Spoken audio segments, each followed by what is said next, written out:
En el video de hoy vamos a hablar sobre lo que es la activación, ya que en los videos pasados logramos comprender un poco más cómo ocurre aquella unión o aquella interacción entre lo que puede ser una molécula presentadora, bueno, una célula presentadora de antígenos, como es la célula dendrítica, y lo que sería el propio linfocito T, ¿sí? Observamos que habían diferentes tipos de receptores y ligando. Habían receptores que son de reconocimiento, que permiten la traducción de una señal, receptores que son coestimuladores y receptores que son inhibitorios. ¿Listo? A su vez, observamos que hay unos receptores que son de adhesión, que permiten estabilizar un poco más este punto o este contacto que ocurre entre las dos células. Algo que quiero, digamos, traer del video pasado y de los temas que hemos visto es principalmente que el TSR por sí solo no puede realizar una transducción de señal. De esta manera se necesita el complejo TSR, que es mediante el homodímero, el heterodímero CD3 y el homodímero de cadena Z. ¿Listo? Que es lo que estamos viendo acá. Estos permiten la traducción de señal. A su vez se necesitaba un coestimulador, que era el CD28, junto con un reconocimiento que hace parte del del CD4 o el CD8, que son las moléculas coestimuladoras. Entonces, para dar un poco de contexto, lo que sería la activación, una correcta activación del linfocito, se necesitan tres cosas importantes, ¿sí? Las tres cosas importantes que se necesitan para realizar como tal una activación es principalmente lo que sería el reconocimiento del TSR con el MHC, pero más allá son tres señales. Entonces tenemos la señal número 1, tenemos la señal número 2 y tenemos una tercera señal, entre comillas, que hace referencia a algo que puede estar y no influye mucho en la activación, pero sí en la diferenciación. Y esto pues lo vemos de una vez, que serían las citoquinas. Las citoquinas permiten la diferenciación y la especialización, que eso lo vemos en otro video, que le confiere el perfil específico a cada linfocito. Pero cada linfocito debe claramente tener un reconocimiento, una activación, una expansión clonal, y de esta manera poder, digamos, efectuar su acción. Entonces, lo que sería la primera señal va a estar dada principalmente por lo que sería el TSR, y el TSR tiene que reconocer a quién, pues tiene que reconocer al MHC junto con su péptido específico. ¿Listo? Si estamos hablando de clase 1, pues es un linfocito TCD8, y si es clase 2, un linfocito TCD4. Pero entonces, esto que estamos viendo acá sería, digamos, la primera, como el primer complejo, o la primera parte de aquella señal número 1. Esto tiene que unirse a una segunda señal, a una segunda estructura para generar esa primera señal, que va a estar determinada por lo que es los correceptores. Y los correceptores habíamos dicho que eran CD8 y CD4. Bueno, y no, o CD4. Entonces, cuando el MHC se une con el péptido a nivel de la presentación de antígenos y le presentan al TSR, esto debe suceder, ¿listo?, de primera mano. Entonces es como si tenemos la célula en este punto, tenemos una celulita, y esta célula está siendo presentada por una célula dendrítica, y digamos que esta célula dendrítica tiene acá su MHC con su péptido específico, y que acá tenemos un MHC, un TCR, ¿listo? Entonces, es necesario y es supremamente obligatorio que la unión que ocurre entre estos dos, es decir, entre el MHC y el TSR, debe ser de más de 3 segundos. ¿Por qué? Porque si estos 3 segundos, digamos que se dan, es decir, pasan 4 o 5 segundos en esta unión, quiere decir de que tienen una afinidad y tienen una unión muy fuerte. ¿Listo? Lo que sería el TSR con el MHC. ¿Qué sucede? Cuando se da esta unión y dura más de 3 segundos, es cuando viene luego el correceptor, que sería... Bueno, acá lo hice mal. Digámoslo. Se me cayó el lápiz hoy y me está fallando. Acá, listo. Entonces este sería el correceptor, que pongámosle que es CD4. ¿Listo? Entonces el correceptor, cuando pasan esos 3 segundos, el correceptor, pum, se mete, se une. Y a esto se le conoce como la primera señal. Entonces la primera señal depende de una correcta unión entre lo que sería el TSR y el MHC con el péptido, para que dure más de 3 segundos y de esta manera se pueda unir al MHC, no al péptido, al MHC, el correceptor. Esa es la primera señal. La segunda señal, que es la que siempre hemos venido hablando, se conoce como la coestimulación. Y esta coestimulación, recordemos que no está dada por los correceptores, sino que está dada por los coestimuladores. Que los coestimuladores habíamos dicho que era el CD28, que se encuentra en el linfocito T, y lo que son los ligandos, que son las moléculas B7, que son los ligandos B7-1, B7-2, o también conocidos como CD80 y CD86, respectivamente 1 y 2. Es decir, este es CD80, este es CD86. Entonces quiere decir de que cuando se da esta primera señal, el linfocito no se va a activar claramente. ¿Por qué? Pues porque necesita una coestimulación. Y si necesita una coestimulación, la célula dendrítica, y especialmente la célula dendrítica, pero en realidad todas las APCs pueden generar la coestimulación, que es cuando tienen acá en sus membranas el ligando, que sería, por ejemplo, B7-1, y tenemos B7-2. ¿Listo? Entonces, luego acá, que sería el CD28, pues se va a unir, va a reconocer esto, se une, y cuando reconoce esto, claramente lo estoy haciendo así, ¿no? Esto es un punto más íntimo, luego ya lo vemos, y se induce lo que es la segunda señal, que es la coestimulación. Entonces la coestimulación básicamente está dada por los receptores que están en el linfocito, que serían el CD28, y por su ligando respectivo que se encuentra en la célula dendrítica, que es B7, CD80, el 1, o B7-2, que sería el CD86. ¿Qué pasa si no hay coestimulación? Pues si no hay coestimulación, lo que sucede es que el linfocito no se va a activar. Es decir, si esto no sucede, el linfocito de por sí no se va a activar y por el contrario va a entrar en lo que sería un estado de anergia. Ahora, ¿por qué entra en un estado de anergia? Esto lo hablé en el video pasado, lo repito de nuevo. Es que si el linfocito T reconoce con mucha fuerza, una fuerza de unión alta, es decir, más de 3 segundos, a un antígeno, y si este antígeno es propio, claramente pues estamos jodidos, porque si reconoce con mucha afinidad y mucha fuerza a la insulina, por ejemplo, quiere decir de que esto es una clona autorreactiva porque reconoce algo que no debería estar reconociendo. ¿Qué pasa? Cuando no hay coestimulación, es decir, cuando estos ligandos no están expresados, pues el linfocito T no puede activarse porque le hace falta la segunda señal. En este orden de ideas, este linfocito es autorreactivo, este MHC claramente presenta péptidos propios porque es normal para mantener la tolerancia, y de esta manera pues el linfocito T entra en anergia. Recordemos que la anergia no es una apoptosis, ¿listo? Sino que la anergia es una especie entre apoptosis y dejarlo quietico.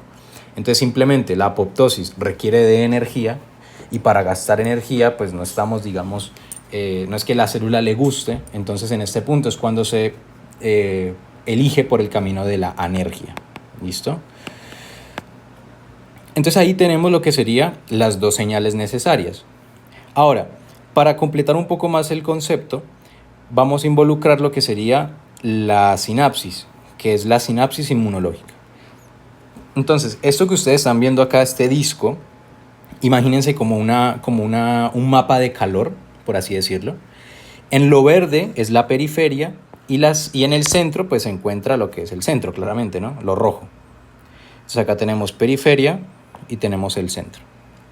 ¿A qué hace referencia esto? Tenemos unas moléculas necesarias, ¿sí?, que se conocen como los receptores, entre comillas, importantes, ¿sí? A esto se le conoce como supramolecular activated cluster. ¿Listo? Supramolecular activated cluster, que lo que o activation cluster, o sea, como así, que lo que hace es principalmente brindarle por así decirlo, la unión súper estrecha y súper íntima entre el APC y entre el linfocito T. ¿Para qué? Para que los receptores TSR puedan unirse con el MHC, para que los correceptores se puedan unir con el MHC, para que los coestimuladores puedan unirse con el ligando y para que las moléculas de adhesión puedan unirse para dar estabilidad.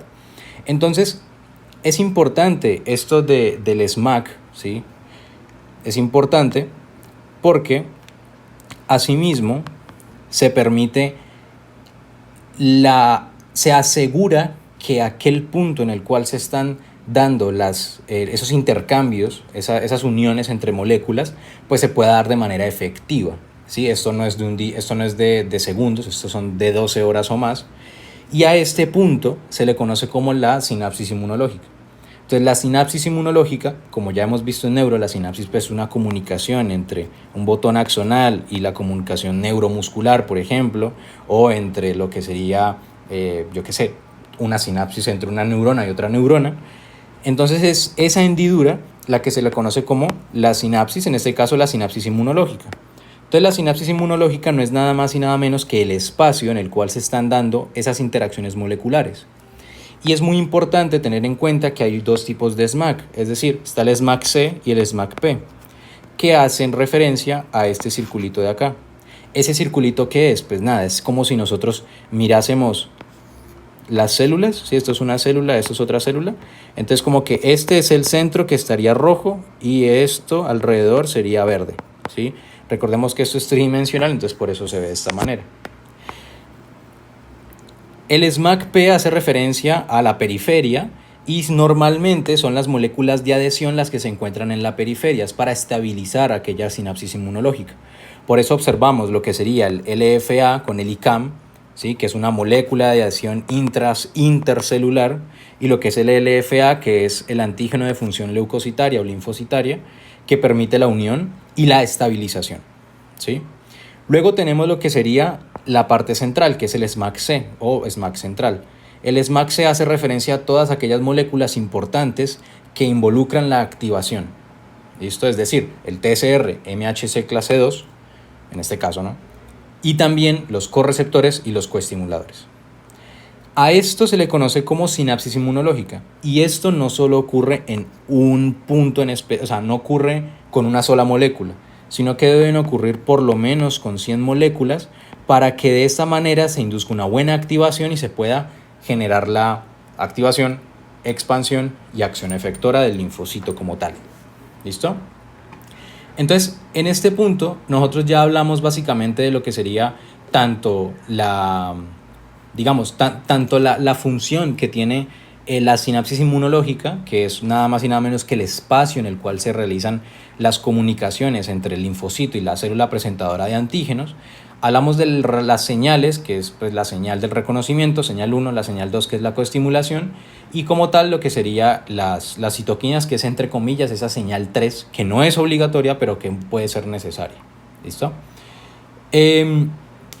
Normalmente ya habíamos dicho que son 100 como mínimo, deben ser 100 conexiones o interacciones entre moléculas, es decir, 100 TSRs con MHC, 100 CD28 con CD80 y CD86 y lo que sería el MHC con el correceptor y demás. ¿Listo? Entonces, una vez tenemos en cuenta lo que hace esta sinapsis, ¿sí? Vamos a hablar ahora de por qué se debe generar aquella sinapsis y por qué hay tantas moléculas interactuando entre sí si al final pues solamente necesitamos activar la propia célula. Entonces ahí es cuando entramos en el proceso como tal de lo que sería la activación. ¿Listo? Entonces son dos rutas, vamos a observarlo como los dibujé acá. Ay, ¿qué lo hice? Aquí. ¿Dónde está? Aquí. Como lo dibujé acá. Vamos a observar primero esta ruta que está de morado, que es el MHC con el TSR, el complejo TSR, y luego vamos a ver la vía del correceptor. ¿Listo? Entonces vamos a observar esta y luego observamos esta de acá. ¿Por qué? Porque son dos rutas de señalización diferentes, ¿sí? Son diferentes, pero que al final van a converger en el mismo camino para generar una misma acción, que es expansión, activación y síntesis de muchas vainas. ¿Listo? Entonces, iniciamos con lo que sería esto de acá. Increíble. Lo que tenemos en este punto es esto mismo que estamos viendo acá, solo que con un poquito más con menos moléculas y algo más de, digamos, de descripción con el texto de acá. ¿Listo? Entonces tenemos el APC, puede ser una célula dendrítica, por ejemplo, y tenemos el linfocito T, cualquiera. Por eso en este punto tenemos el TSR, el péptido con el MHC expresado, listo, lo está presentando. Tenemos, recordemos, el complejo TSR es por el homodímero de cadena Z y lo que sería el heterodímero de cadena CD3, que sería el epsilon gamma, el epsilon delta, ¿sí? Y que estos CD3 y cadena Z tienen en sus colas citoplasmáticas, tienen motivos que se conocen como los ITAMs. ¿Listo? Estos ITAMs son los que tienen la posibilidad de ser fosforilados, porque recordemos que el TSR con su cola citoplasmática, que es supremamente pequeña, no tiene la capacidad para ser fosforilado porque no cuenta con ninguno de los 3 aminoácidos posibles, es decir, no cuenta ni con la tirosina, ni con la serina, ni con la treonina. ¿Listo? Por el contrario, los motivos ITAMs sí pueden ser fosforilados si se encuentran en aquellas moléculas CD3 y cadena Z. Por esta razón, el complejo TSR es imprescindible para que se genere esa primera señal. ¿Listo? Entonces, en este punto tenemos lo que sería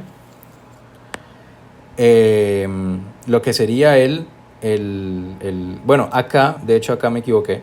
Cuando dije que eran 2 vías diferentes, es con la coestimulación, ¿listo? No con el correceptor. Ya vamos a ver por qué. Pues aquí, porque primero lo que ocurre es, el TSR reconoce el péptido que le está presentando el MHC. Bien. Él dura más de 3 segundos, es una interacción fuerte, una unión fuerte, y por ende el correceptor alcanza a unirse.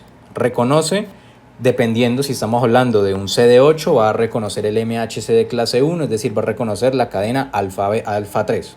Y si es CD4 con MHC de clase 2, va a reconocer a la cadena beta 2. ¿Listo? Entonces reconoce al MHC, no al péptido. Una vez lo reconoce, este correceptor tiene adherido de manera covalente lo que sería una quinasa que se conoce como la LCK. ¿Listo? Esta LCK se va a activar al momento en el cual el correceptor le da la señal. ¿Por qué? Pues porque si se reconoce el MHC específico, pues lo que hace esta molécula pues genera un cambio conformacional para que la LCK se active. La LCK, que fue activada pues porque está unida al correceptor, es decir, al CD4, CD8, al momento de reconocer al MHC, va a empezar a fosforilar de una, ¡pum! ¿A quién va a fosforilar? A los únicos que pueden ser fosforilados, que serían la CD3 y la cadena Z del complejo TSR. ¿Listo?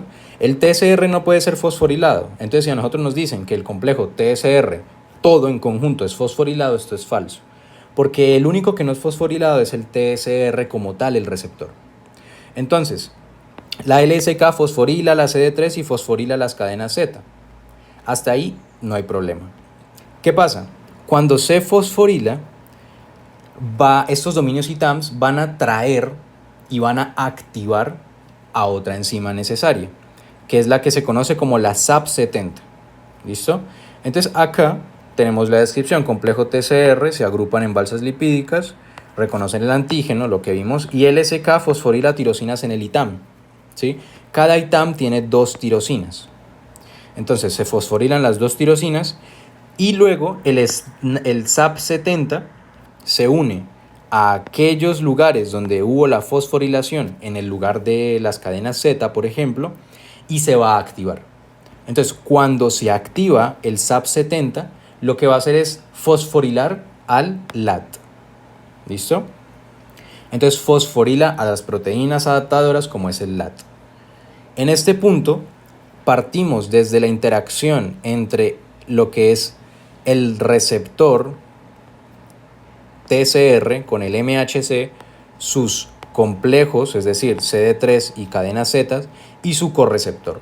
Todo en este punto converge en lo que sería la activación de SAP70 para que éste fosforile a LAT. Cuando se fosforila LAT, que ¿dónde está? Acá yo creo que es. Sí. Cuando se fosforila LAT, lo que sucede es que se va a generar se fosforilan otros tipos de proteínas, ¿listo? Que las tenemos acá.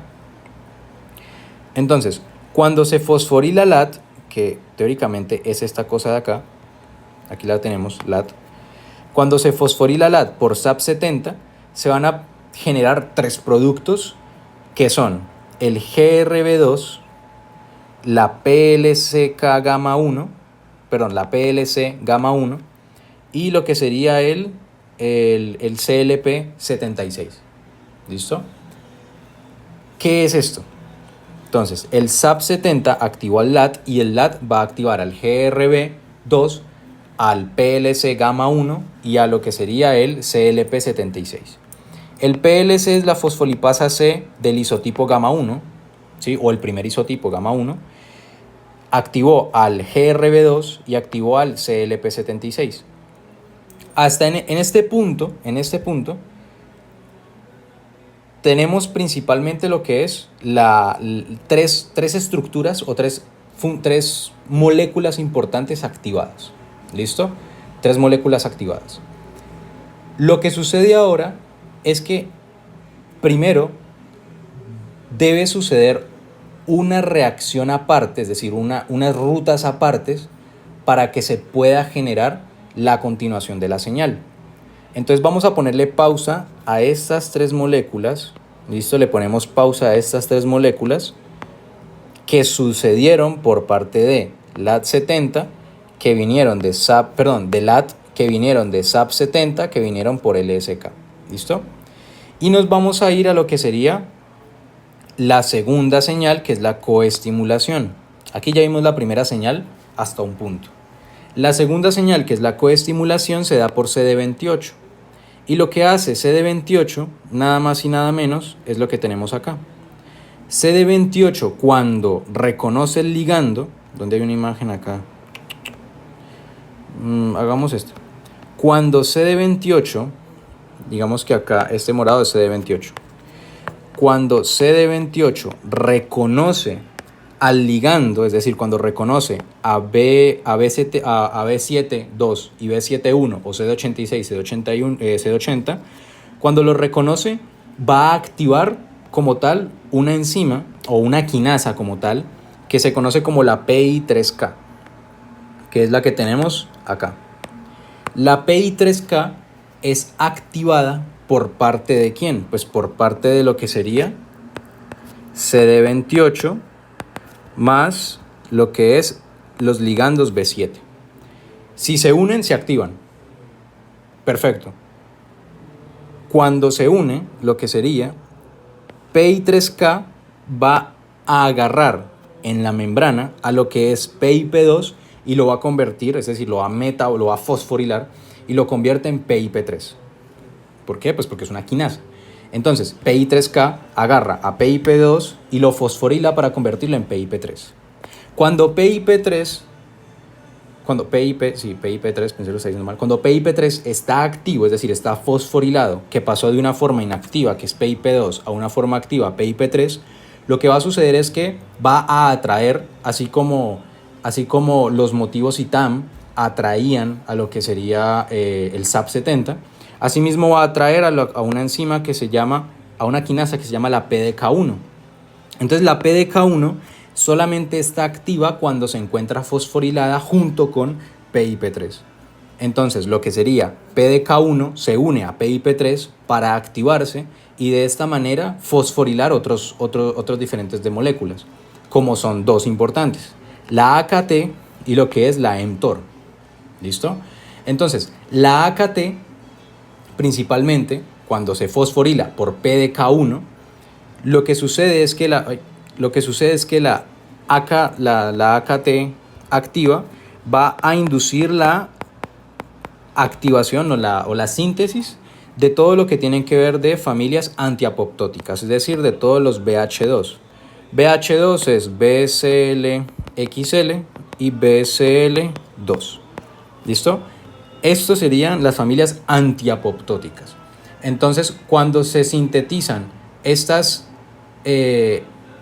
moléculas antiapoptóticas, como también suprimir las moléculas proapoptóticas, como son BH1 y BH3, que BH1 son BAX y BAC, y las BH3 es BIT,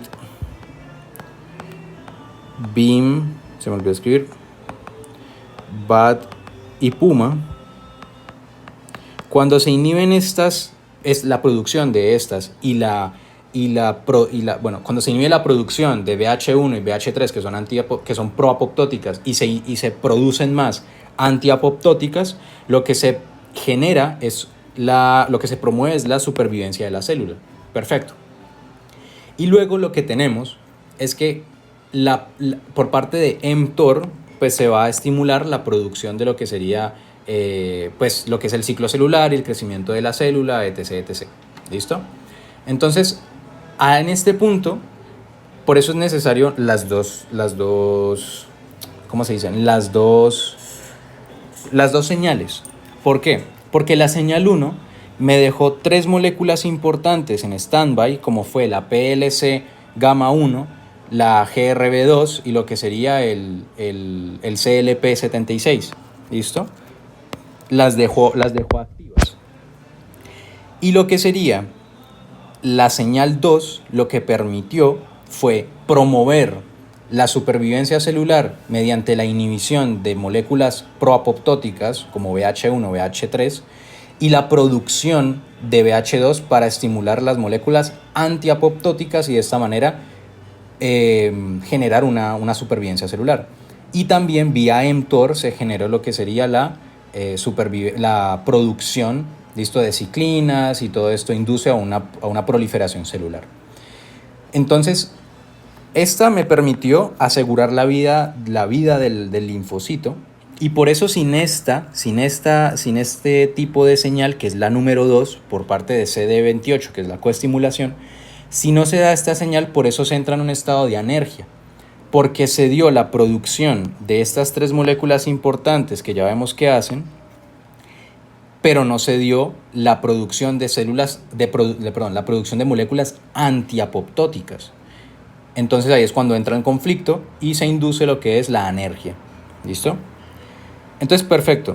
Retomando, habíamos dicho que lo que es en modo de resumen, ya, perfecto. Lo que sucedió fue que PI3K fosforiló a PIP2 para formarlo en PIP3. PIP3 como que funcionó como un imán para atraer a lo que es la PDK1.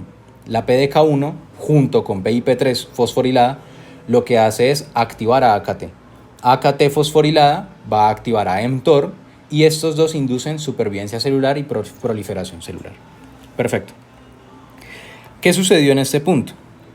Mediante la estimulación del receptor y del correceptor y del complejo del receptor, se generó una inducción hacia la parte de lo que es la producción de LSK, y LSK lo que hace es producir la parte de la fosforilación de lo que tiene que ver de los motivos ITAM. Los motivos ITAM inducen la atracción de la SAP70 y SAP70 fosforila a LAT. LAT, que es una proteína adaptatoria, o proteína adaptadora que se le conoce, lo que hace es fosforilar producir como tal lo que sería la PLC gamma 1, el GRB2 y lo que es el CLP76. Cuando se generan estas tres moléculas es cuando entramos en lo que sería la ruta principalmente, casi finalizando, para producir factores de transcripción. Entonces, ¿qué hace la PLC? La PLC, que es la fosfolipasa C del isotipo gamma 1. En este caso, lo que hace principalmente PLC gamma 1 es agarrar a lo que es el PIP2, ¿listo? Que está en la membrana, y lo disocia o lo metaboliza, ¿sí? Entonces es cuando entramos en donde tengo esa foto, que de hecho creo que no la tengo. Sí, no la tengo, pero bueno, el caso. Lo que hace PLC gamma 1 es que agarra en la membrana.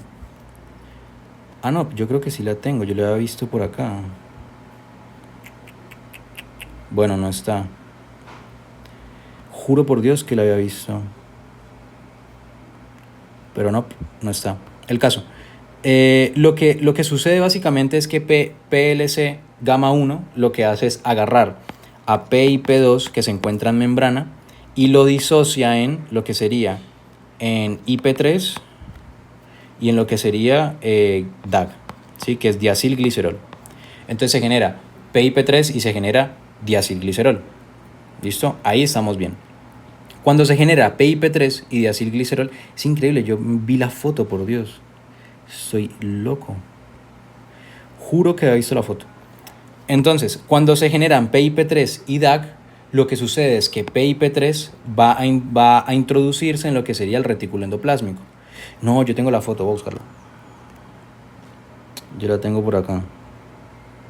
Es imposible que no le haya tomado screenshot. Bueno, no le tomé screenshot. Acá. Entonces, bueno, acá está así. Sí, no le había tomado foto. Entonces, lo que sucede básicamente, como estamos viendo aquí, recortemos esta de acá. La verdad no quiero cortar el video porque tengo que meterme a iMovie y pegarlo, y genuinamente me da mucha pereza hacer eso.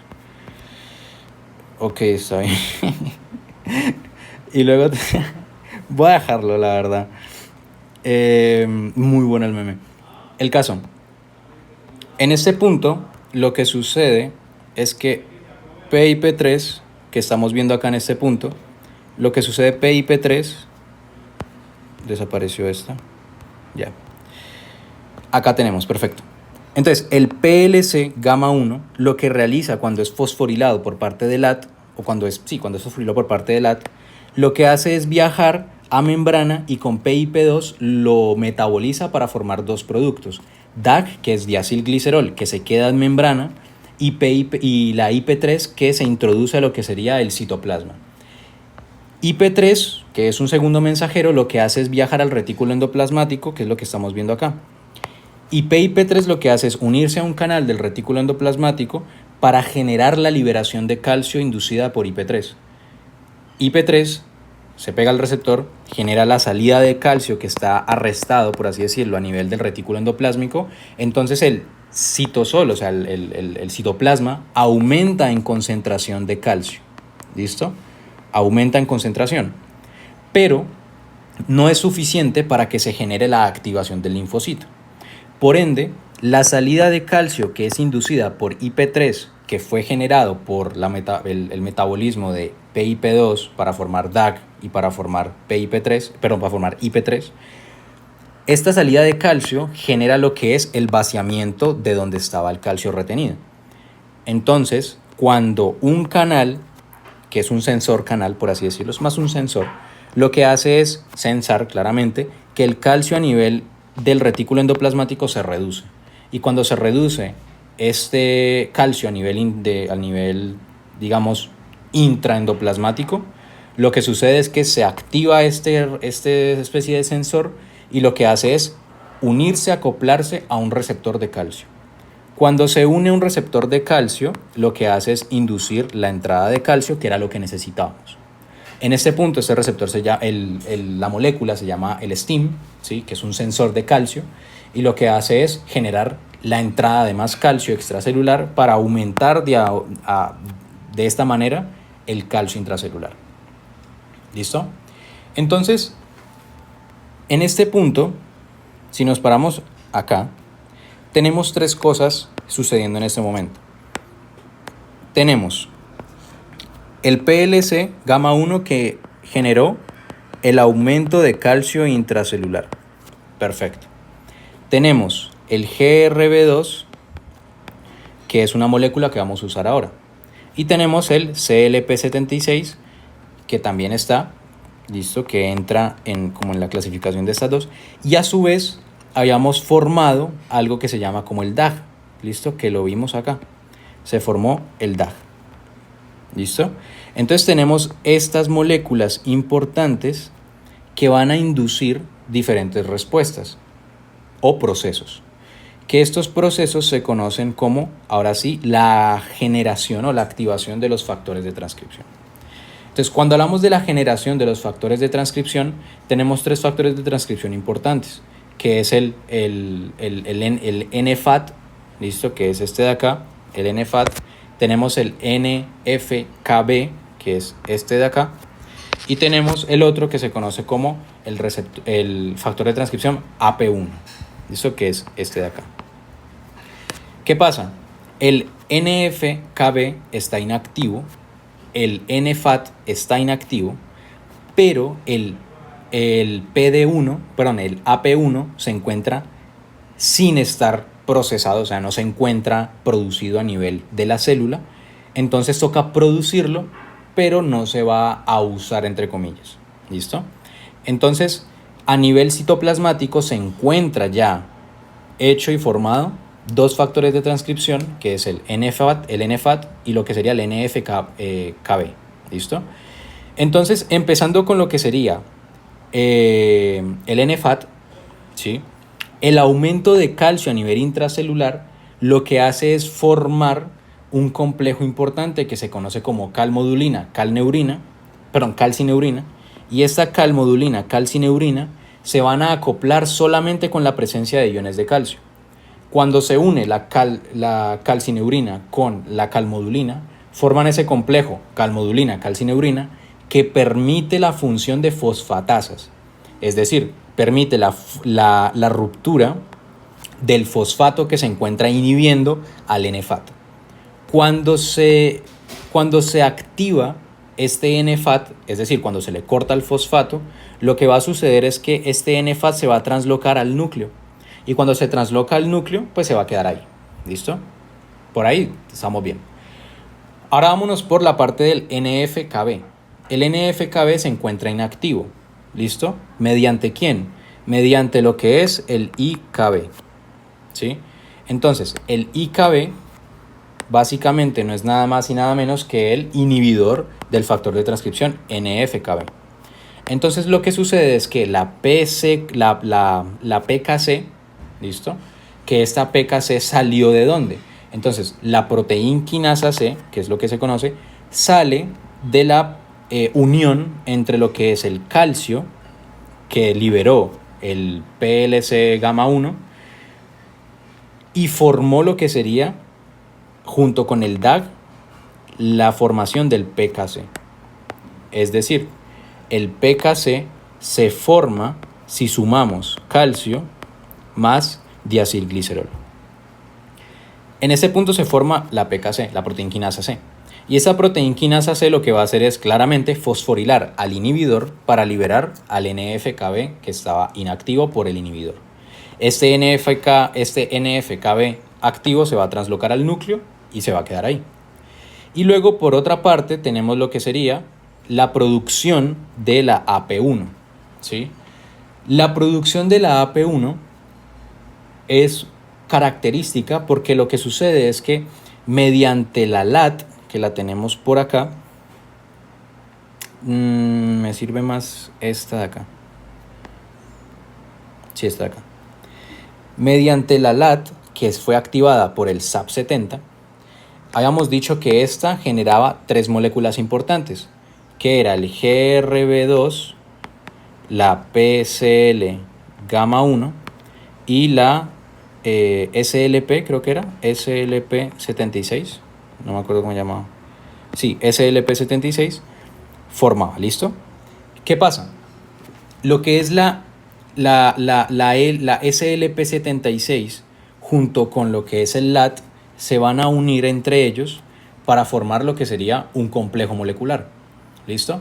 Entonces la unión entre el SLP76 y junto con LAT lo que hacen es generar la activación de diferentes complejos moleculares que son señalizadores.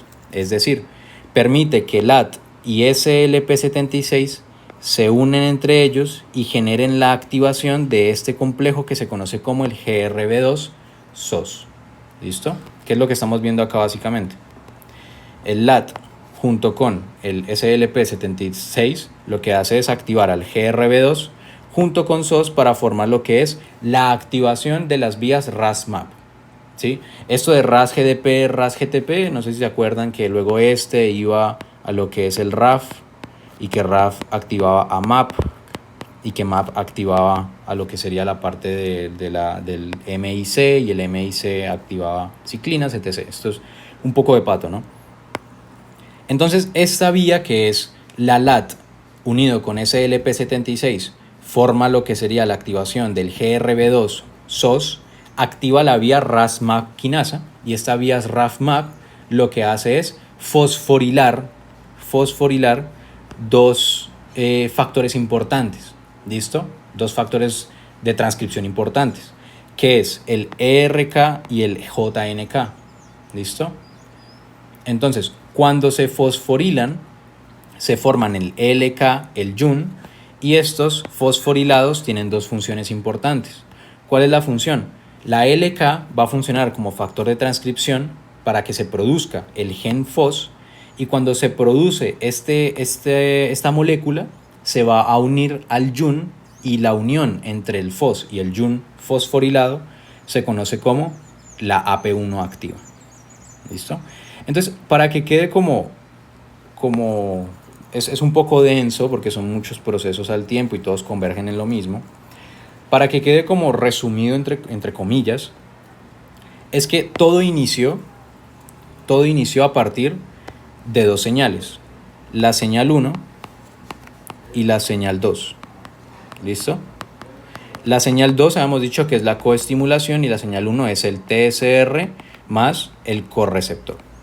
Esta señal 1 fue la que se encargó de generar mediante la LSK, produce la fosforilación del ITAM, ITAM SAP70, SAP70 LAT. Se generaron tres moléculas importantes que era el SLP76, el GRB2 y lo que es la PLC gamma. La PLC gamma 1 fue y generó toda la entrada de calcio, ¿listo? Generó toda la entrada de calcio. Y esta entrada de calcio es la que se encarga de generar los siguientes procesos. ¿Listo? Cuando se generan estos siguientes procesos, lo que hace la PLC1, ya hemos dicho que pues generó calcio por lo que es la degradación o el metabolismo de PIP2 para formar IP3 y GAC. ¿Listo? Entonces estas tres moléculas se van a unir entre ellas, es decir, el LAT con SLP76 para formar la vía GRB2-SOS, y todo esto converge a nivel del núcleo. Y en el núcleo, mediante las proteínas, moléculas que se formaron antes, pues se van a seguir, digamos, su ruta o su objetivo principal, que sería la proteína quinasa C, que se formó por DAG y por calcio, va a agarrar y va a romper el fosfato del inhibidor de NF-κB para que se active. Luego, lo que sucede es que por parte de la formación de NFAT, mediante lo que sería el complejo calmodulina-calcineurina, lo que se genera es se rompe, ¿sí?, la vía fosfatasa para activar a NFAT. Y luego lo que sería la creación del AP1, que es mediada por la vía RAF-MAP, que se induce para generar la producción del ELK y de lo que sería el YUN, básicamente, para que el ELK funcione como factor de transcripción y genere a la molécula FOS para que junto con el yun fosforilado se unan y formen el AP1. Esto es el resultado final molecular. Entonces ahora vamos a hablar, en el siguiente video, que esto ya quedó muy largo, de lo que sería la producción, o bueno, no, la función de estos factores de transcripción, es decir, la función del NF-κB activo, la función del NFAT y la función del AP1.